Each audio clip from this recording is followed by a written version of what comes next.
Tara.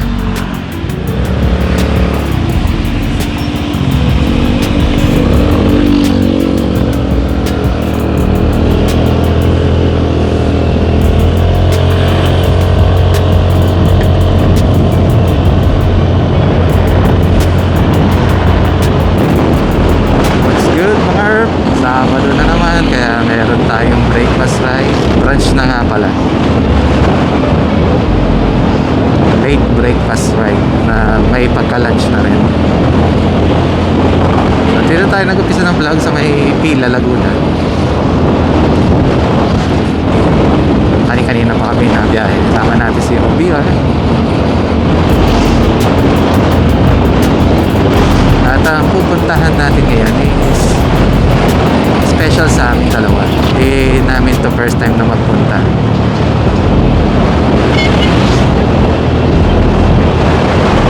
Baga for the past years, binabalik-balikan talaga namin sa Emins and Milas. Sarap kasi yung kanilang sweet and spicy pancit. Saka lalo na yung tortang gulay, yung famous dito sa Santa Cruz, Laguna. Pero yung pupuntahan natin sa may Pagsagnan. Kung taga Laguna ka at medyo malapit ka dito sa Santa Cruz, alam mo yung sinasabi ko na tortang gulay na Santa Cruz. Sarap nun, lalo na pagka magluluto. Pero kung taga Laguna ka at malayo ka dito sa Santa Cruz, sa Kapitolyo, maganda dayuhin nyo. Try nyo.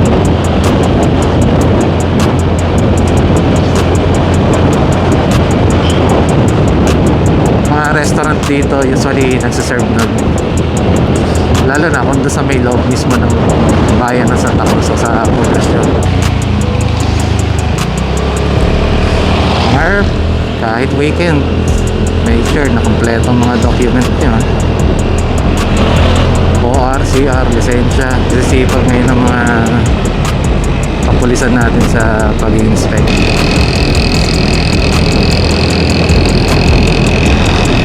At kung ikaw naman walang documents o expired, mag-ulos daily ka, magbiyahe ka na lang.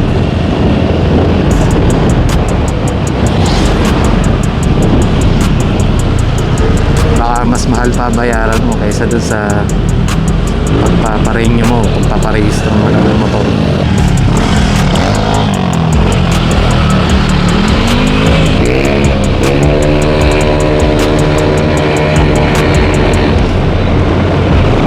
Spirited Riding School yan.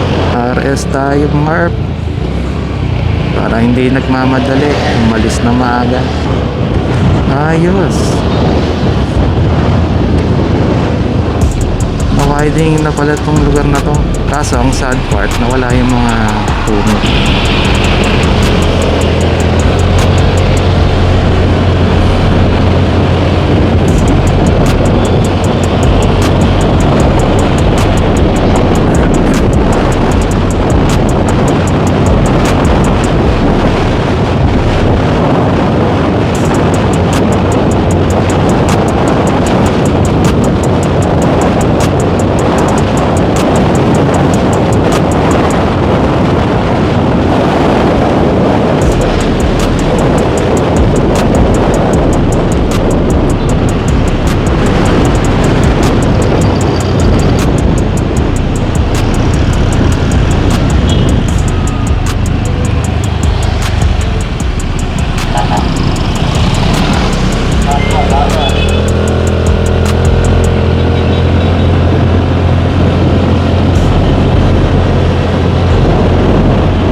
Sanhan mga herb, dito na naman tayo. Ready na talaga ang traffic.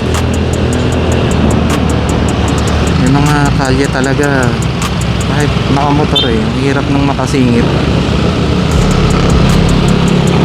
Sobrang congested na ng kalye. Lalo na pagka mga rush hours. Kaya kung hindi ka naman nagmamadali, mas maganda palipasin mo muna eh. Lakas ng hangin. Natatangay itong ating Bergman Street 123. Pasok mo talaga ng Pagsanaan, ang dami ng mga restaurant pwede kang pagpilian.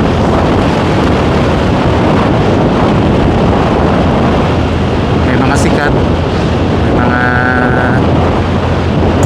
pag-aano sikat, may malalaki saka may maliliit. In fairness naman, masasarap naman lahat.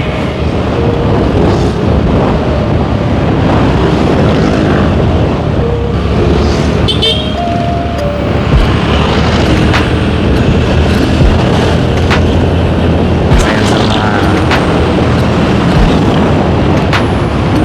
Instagram o Facebook post spot.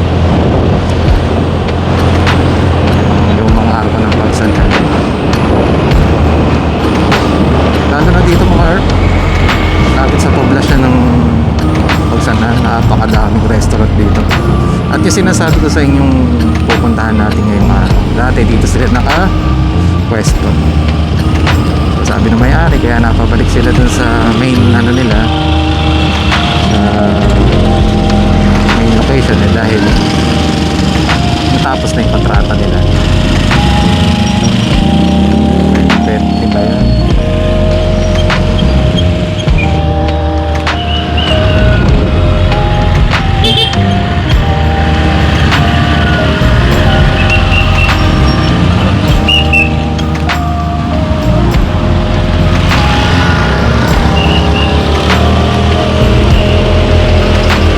Liko sa kanan at mahaba ang traffic.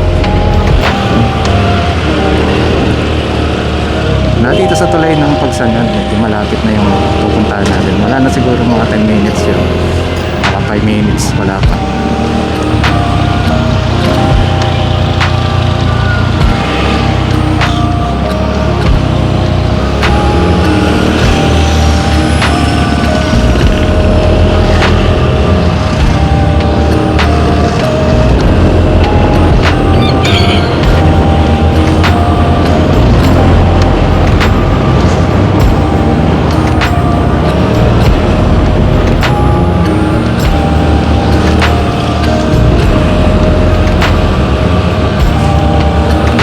Pinagsanaan. Ano yung pinagkaiba naman?